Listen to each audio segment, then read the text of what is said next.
اسی طرح وہ بات کرتے کرتے آگے جاتے ہیں، قاضی ایاز مالکی کا نام لیتے ہیں، ابو حفص میانجی کا نام لیتے ہیں، اور یہ اس کے اندر اس کی وضاحت کر دیتے ہیں، جس کا مطلب پھر یہ ہوا کہ امام ابن حجر اسقلانی رحمہ اللہ نے وہاں پر صرف اجمال ذکر کیا تھا، لیکن یہاں پر آ کر کتابوں کے نام بھی ذکر کر دیے۔ تو اس طریقے سے آپ جو الفاظ وہاں کے ہوتے ہیں ان کی وضاحت بھی کر دیتے ہیں۔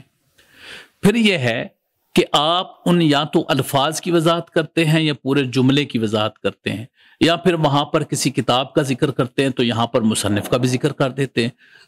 تو اس طریقے سے اس کی وضاحت آپ بڑی تفصیل کے ساتھ فرماتے ہیں۔ اچھا، یہاں پر آپ نے یہ بھی بتایا کہ میں نے نخبۃ الفکر لکھی تھی، پھر اس کے بعد اس کی میں نے شرح لکھی تھی، اور وہ جو میں نے شرح لکھی تھی وہ اس کی وضاحت اس میں نے کر دی تھی۔ اچھا، اس کے بعد جب کبھی کہیں پر جا کر اصطلاحات کا ذکر کرتے ہیں امام ابن حجر اسقلانی رحمہ اللہ، تو اس میں جہاں کہیں اختلاف موجود ہوتا ہے وہ اختلاف بھی واضح کرتے ہیں اور بتاتے بھی ہیں کہ کس کس کا اختلاف موجود ہے، جبکہ نخبۃ الفکر کے اندر یہ چیز واضح نہیں کرتے۔ اس کی مثال میں آپ کو دیتا ہوں۔ وہاں پر انہوں نے بتایا کہ خبر کس کو کہتے ہیں، بس اتنا جملہ انہوں نے ذکر کیا۔ آگے جا کر انہوں نے اس شرح کے اندر اس خبر پر اقوال بھی ذکر کر دیے۔ فرماتے ہیں عند علماء هذا الفن مرادف للحدیث وقیل الحدیث ما جاء عن النبی صلی اللہ علیہ وسلم والخبر ما جاء عن غیرہ۔ یعنی یہ بتا رہے ہیں کہ یہ حدیث کے مرادف ہے، بعد نے یہ کہا ہے کہ جو نبی کریم صلی اللہ علیہ وسلم سے آئے وہ حدیث ہے اور جو باقیوں سے آئے وہ خبر ہے۔ تو یہاں پر آ کر وہ اس کی وضاحت بھی فرما دیتے ہیں، اور تیسرا قول ذکر کرتے فرماتے ہیں وکیل بینہما عموم و خصوص مطلق۔ اس کے اندر عموم خصوص مطلق کی نسبت پائی جاتی ہے کہ ہر حدیث خبر تو ہے لیکن ہر خبر حدیث نہیں ہے۔ تو اس کی انہوں نے یہاں پر آ کر وضاحت فرما دی۔ اسی طرح ہی میں چند ایک مثالیں آپ کے سامنے مزید بھی رکھنا چاہوں گا کہ امام ابن حجر اسقلانی رحمہ اللہ نے آگے جا کر ان چیزوں کی کیا وضاحت کی۔ حدیث عزیز کے بارے میں نخبۃ الفکر میں امام ابن حجر اسقلانی رحمہ اللہ نے جو فرمایا تھا وہ یہ فرمایا تھا کہ تیسری جو ہے وہ حدیث عزیز ہوگی جس کے اندر صرف 2 اسانید یا 2 طرق موجود ہوں گے۔ وہاں پر تو انہوں نے بھی ماں کا لفظ صرف استعمال کر دیا تھا حدیث عزیز کے لیے، لیکن جس وقت نزہۃ النظر میں انہوں نے اس عبارت کو واضح کیا تو یہاں پر اس کی تعریف پہلے کر دی۔ وَهُوَ أَلَّا يَرْوِيَهُ أَقَلُّ من اثنین عن اثنین۔ وہ فرمایا کہ جو دو سے روایت کریں اور 2 سے کم نہ ہوں اس کو عزیز کہا جاتا ہے۔ پھر وہاں پر امام ابن حجر اسقلانی رحمہ اللہ نے یہ فرمایا تھا کہ یہ جو شرط ہے حدیث کی شرط اس کے لیے وَلَيْسَ شَرْطًا لِلصَّحِيحِ خِلَافًا لِمَنْ زَعَمَهُ، فرمایا کہ صحیح کے لیے عزیز ہونا شرط نہیں ہے کہ حدیث عزیز ہوگی تو شرط ہوگی، یعنی ہر حدیث کے لیے 2 سندیں ضروری نہیں ہے، ایک سے بھی کام چل جاتا ہے۔ اب اس کے بعد یہ اتنا ہی جملہ انہوں نے وہاں پر ذکر کیا تھا، عزیز کا ذکر کر کے وَلَيْسَ شَرْطًا لِلصَّحِيحِ خِلَافًا لِمَنْ زَعَمَهُ اتنا ذکر کر دیا۔ جب وہ نزہہ میں آتے ہیں تو باقاعدہ طور پر اس اختلاف کی وضاحت کرتے ہیں۔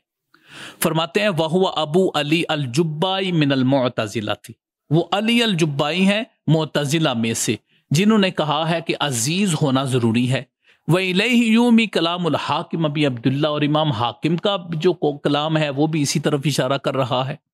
وہ بھی عزیز کی طرف اشارہ کر رہا ہے اس کی قبولیت کے لیے۔ تو یہاں پر امام ابن حجر اسقلانی نے اس اختلاف کو ذکر کیا، پھر اس کا جواب دیا، پھر ابن العربی کا جو دعویٰ تھا اس کو ذکر کیا، پھر اس کا جواب دیا یہاں پر۔ تو اس طریقے سے آپ نے وہ پورا اس کا ذکر کر دیا، یہاں تک کہ الرد علی جواب ابن العربی پر بات کر کے تو آگے اس کی تفصیلات اور اس کی وضاحتیں آپ نے دی ہیں اس مقام پر۔ اسی طرح آگے بہت ساری جگہ ایسی ہیں جہاں پر آپ نے کتاب کا ذکر کیا، لیکن اس مقام پر کتاب کا ذکر کرنے والے مقام پر وہاں پر مصنف کا ذکر نہیں کیا، لیکن جب یہاں پر اس کا ذکر کیا تو پھر اس کی تفصیل بھی آپ نے ذکر کر دی۔ اسی طرح اگر کوئی کسی چیز کی طرف اشارہ دیا ہے، کوئی اصطلاح بیان کی ہے، تو وہاں پر صرف اس کا نام ذکر کر دیا، بہت زیادہ تفصیل میں نہیں گئے، یہاں پر آ کر اس کی تفصیل میں بھی جاتے ہیں۔ مثال کے طور پر وہاں پر امام ابن حجر اسقلانی رحمہ اللہ نے روایت الاکابر عن الاصاغر کا ذکر کیا، روایت الآباء عن الابناء کا ذکر کیا، یعنی بڑے چھوٹوں سے روایت کریں، صحابہ تابعین سے روایت کریں، یا باپ اپنے بیٹوں سے روایت کریں، جبکہ روایت تو بیٹے اپنے باپ سے کرتے ہیں عمومی طور پر تو یہی ہے، لیکن یہ بھی ایک فن ہے کہ باپ اپنے بیٹوں سے روایت کریں۔ تو امام ابن حجر اسقلانی رحمہ اللہ نے اس کو بھی بڑے اچھے طریقے سے یہاں پر واضح کیا، اور اس میں لکھا، فرمایا وَقَدْ صَنَّفَ الْخَطِيبُ فِي رِوَایَةِ الْآبَاءِ عَنِ الْأَبْنَاءِ تَصْنِیفًا وَأَفْرَدَ جُزْءًا لَطِیفًا فِي رِوَایَةِ الصَّحَابَةِ عَنِ التَّابِعِینَ۔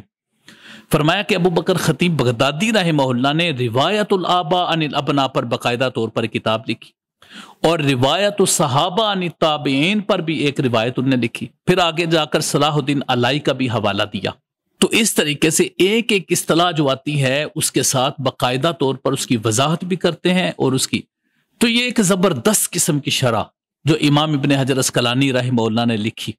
اور اپنا ما فی الضمیر جو تھا اس کو بیان کر دیا۔ اب ساری زندگی یہ پریشانی نہیں ہوگی جی انہوں نے جو کتاب کا نام لیا تھا اس سے مراد کون سا امام تھا، کس کی کتاب انہوں نے مراد لی تھی۔ آگے جا کر امام ابن حجر اسقلانی رحمہ اللہ اس بات کو بالکل واضح کر دیتے ہیں۔ یہی ایک چیز ہوتی ہے، حالانکہ نزہۃ النظر جو انہوں نے لکھی تھی شرح نخبۃ الفکر، اس سے پہلے علامہ کمال الدین شمنی رحمہ اللہ کی آ چکی تھی نتیجۃ النظر، وہ اس کی شرح آ چکی تھی اس کی، انہوں نے اس کے بعد لکھی تھی۔ اور امام ابن حجر اسقلانی رحمہ اللہ فرماتے ہیں کہ جب مجھے دوستوں نے کہا کہ نخبۃ الفکر لکھو، اس کا ایک وقت گزرنے کے بعد دوبارہ مجھے دوستوں نے کہا کہ اب آپ اس کی شرح بھی لکھ دیں تاکہ اس کے اندر جو اجمال ہے وہ واضح ہو جائے۔ تو امام ابن حجر اسقلانی رحمہ اللہ نے اتنی بڑی قربانی اس کام کے لیے دی تھی، خدمت ہے، کہ انہوں نے خود ہی ایک کتاب لکھی، پھر اس کے بعد اس کی شرح لکھ دی، پھر باقی جو آپ نے کام کیے ہوئے ہیں وہ تو ساری زندگی ایک قربانی کا رام ہے حدیث پاک کی خدمت کے لیے۔ یقیناً ایسی شخصیات اللہ کی بارگاہ میں بڑی مقبول ہوتی ہیں، رسول کریم صلی اللہ علیہ وسلم کا خاص الخاص فیض ان کو ملتا ہے۔ امام ابن حجر اسقلانی رحمہ اللہ نے اس کی شرح لکھی، اور صرف اسی پر ہی پھر اکتفا نہ ہوا، آگے محدثین اکرام نے پھر اس کی شروحات، مزید اس کی شروحات لکھی۔ ظاہر ہے کچھ ایسی چیزیں تھی کہ امام ابن حجر اسقلانی سے ان کو اختلاف تھا، کچھ ایسی چیزیں تھی کہ جس کی وضاحت امام ابن حجر اسقلانی رحمہ اللہ نے کی تھی وہ انہوں نے کر دی، کچھ نے اس کے منظومات لکھ دیے، کچھ نے اختصارات لکھ دیے، کچھ نے اس کی بھی آگے جا کر مزید اس کی شرح لکھی کہ جو چیزیں امام ابن حجر اسقلانی رحمہ اللہ نے واضح نے کی وہ یہ واضح کر دے۔ تو اس طریقے سے علماء نے اس کی شرح لکھنے میں بھی ایک بہت بڑا کردار ادا کیا تھا۔ اب وہ کون سی شروحات ہیں جو نزہۃ النظر کے اوپر باقاعدہ طور پر لکھی گئی ہیں؟ ایک تو ہے نخبۃ الفکر کی شروحات اور اختصارات، وہ ہم نے بتا دیا، وہ ہم نے جو ہے وہ واضح کر دیا تھا۔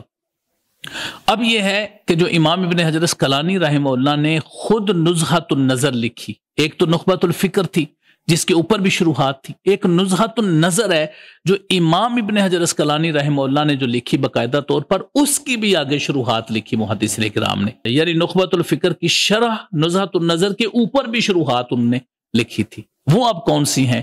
وہ ہم معلوم کرتے۔ ایک تو ملا علی قاری رحمہ اللہ کی بڑی زبردست قسم کی شرح ہے، شرح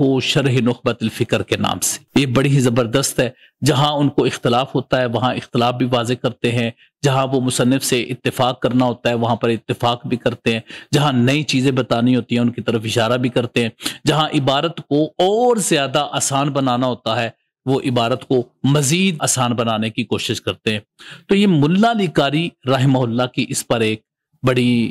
اچھی اور بڑی معروف اور مقبول شرح ہے، شرح نخبۃ الفکر۔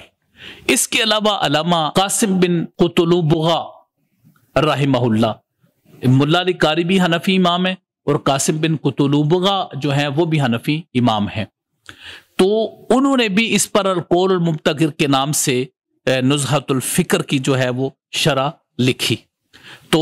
انہوں نے علامہ قاسم بن قطلبغہ کی القول المبتکر جو ہے اس کو زیادہ تر لوگوں نے حاشیہ قرار دیا ہے، اور اس میں انہوں نے بھی مصنف سے کافی زیادہ چیزوں میں اختلافات کیے، جو احناف کا موقف تھا اس کو واضح کیا انہوں نے،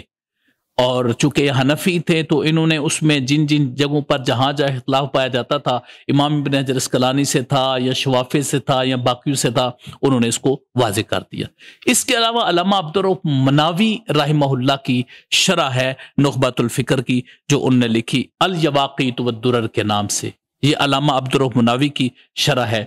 جو نزہۃ النظر کے اوپر لکھی گئی ہے۔ اس کے علاوہ جو علامہ مختلف جو شخصیات ہیں، علامہ سندھی ہیں، باقی شخصیات ہیں، انہوں نے بھی اس کے اوپر کافی شروعات۔ اسی طرح ابن الحنبلی حنفی رحمہ اللہ جو ہیں، ان کی بھی اس کے اوپر باقاعدہ طور پر ایک شرح منع النخبہ کے نام سے اس کے اوپر انہوں نے یہ شرح لکھی اس کی۔ تو احناف علماء نے بھی بڑا کام کیا اس کے اوپر۔ علاوہ ازیں اس کے منظومات لکھیں گے، اختصارات لکھیں گے، شروحات لکھیں گے۔ انشاءاللہ العزیز جب کبھی ہم جو نخبۃ الفکر ہے اور نزہۃ النظر ہے اس کے اسباق کی طرف آئیں گے، وہاں پھر آ کر ہم ان ساری چیزوں کی تفصیلات انشاءاللہ العزیز ہم ذکر کریں گے۔ تو اس طریقے سے امام ابن حجر اسقلانی رحمہ اللہ کی یہ زبردست کاوش جو آپ نے اپنی ہی کتاب کے اوپر کی، پھر اس کے اوپر بھی محدثین کرام نے کافی کام کیا۔ کچھ ایسی بھی کتابیں ہیں کہ جو نزہۃ النظر کے اوپر اس کے حاشیے پر لکھی گئی ہیں، جس کے اندر کمال الدین شمنی اور اس کے علاوہ قاسم بن قطلبغہ کے حاشیے نیچے درج کیے گئے ہیں باقاعدہ طور پر۔ تین شروحات کو شرح نزہۃ النظر کے نیچے حاشیہ کے اندر ذکر کر دیا گیا ہے تاکہ اس کو سمجھنا مزید آسان ہو جائے اور علیحدہ علیحدہ کتاب خریدنے کی بجائے اس کو بآسانی پڑھا جا سکے۔ تو اس طریقے سے امام ابن حجر اسقلانی رحمہ اللہ کی یہ عظیم الشان کاوش ہے جو انہوں نے سر انجام دی، اور اپنی ہی کتاب کی شرح لکھ کر اس کے اجمال کی تفصیل کی اور بہت زیادہ مزید علوم دے دیے۔ تو گویا کہ اب آپ یہ کہہ سکتے ہیں کہ نزہۃ النظر کو پڑھنے سے بہت زیادہ گرہیں کھل جاتی ہیں۔